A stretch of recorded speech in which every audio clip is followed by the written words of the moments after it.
Hi guys! Okay, so today we're going to be talking about an informative speech. So I want to talk about Disneyland because, well, I work there.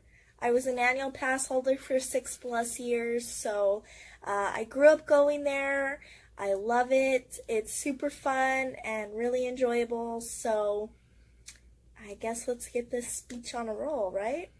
Okay, so I want to talk to you guys about kind of the passes that are involved with Disney. There's technically 4, but 2 of them are kind of the same. One just has the Max Pass. The Max Pass is where you can get fast passes every hour or so. Sorry, I have a grungy look today. Don't judge me. I'm going for it. Anyways, the Max Pass is where you get fast passes every hour or every hour and a half, and you don't have to sit and wait in line. You can just get on the ride pretty quick. So the first pass is the California Select. It's one of the cheaper passes. It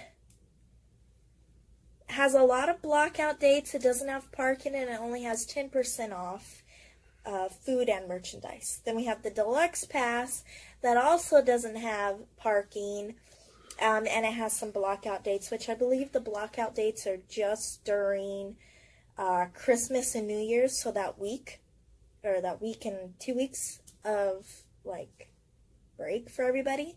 And then the Signature Pass, the Deluxe Pass has 10% off merchandise and also 10% off food. The Signature Pass has parking. It also gets you 15% off food and 20% off merchandise, and it doesn't have any blackout dates. And then you have the Signature Plus Pass.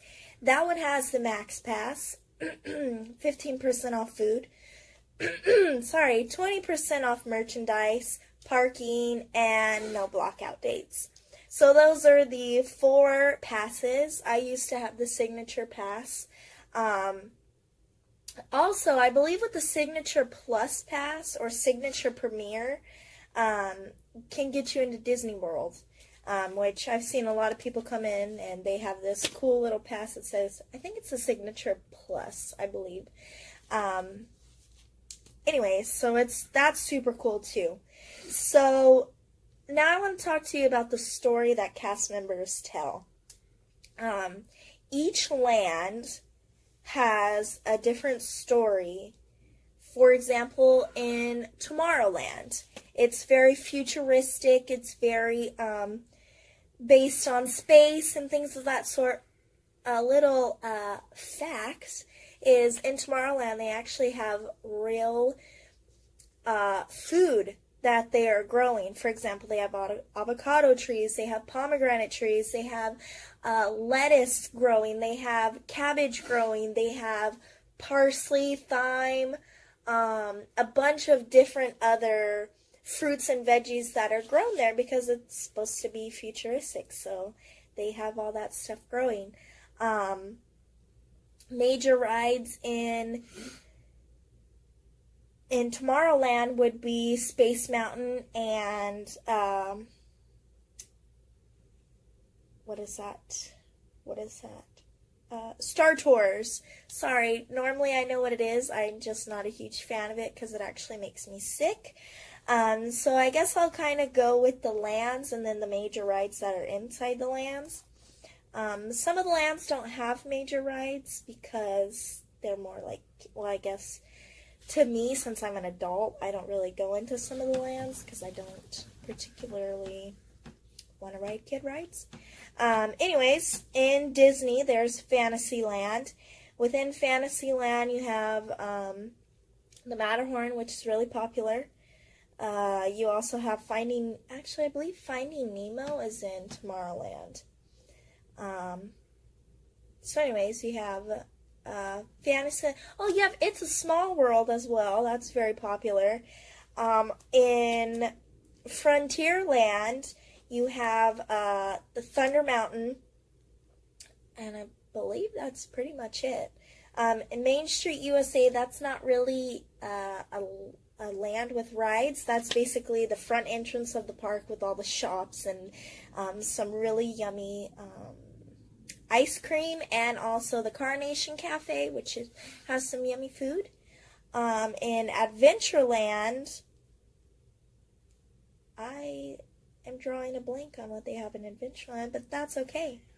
In Adventureland, they have Indiana Jones. See, it came back to me. They have Indiana Jones, and they also have the water ride. But it's not Splash Mountain. It's what's that ride?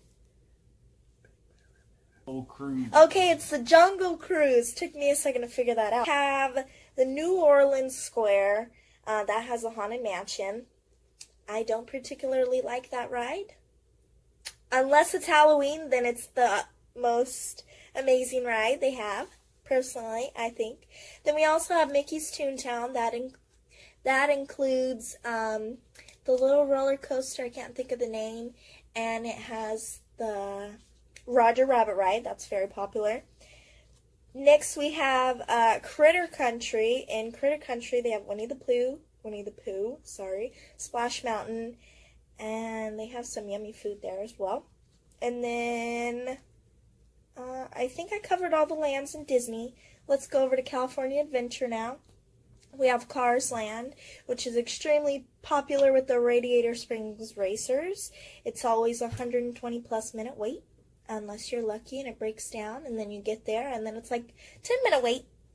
Then we have the Pixar Pier, which is just opened this summer, June 23rd. There they have the Incredicoaster, which is super fun to ride at night. It's fun during the day. I will give a little fun fact, I guess you could say. In the roller coaster, in one of the red tubes, Mr. Incredible is giving Jack a Num Num cookie, and it smells really good in that part. Anyways, let's continue on. Then we have Grizzly Peak, which has the Grizzly River Rapid Run, which is super fun and really nice on super hot days. You get soaked. Sometimes you don't get soaked. That's okay. We also have the Condor Flats, which has the Soarin' Over the World.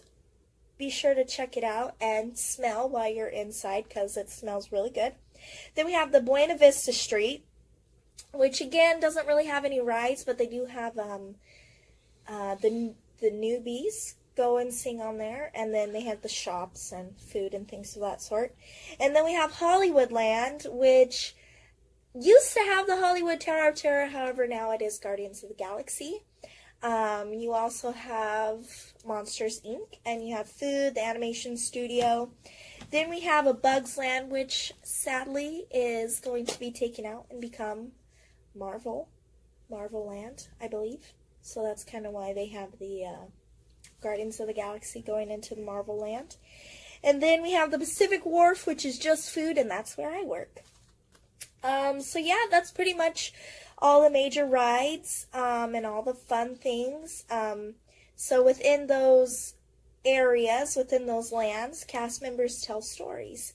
Now, Mr. Walt, he wanted there to be magic, and he wanted a story to be told. So within each land, we are to tell a story. For example, in the wharf, it's where, sailors are, where they sell fish and things of that sort. So a person might come into my cafe and I might say, "Hey there, sailor, how you doing?"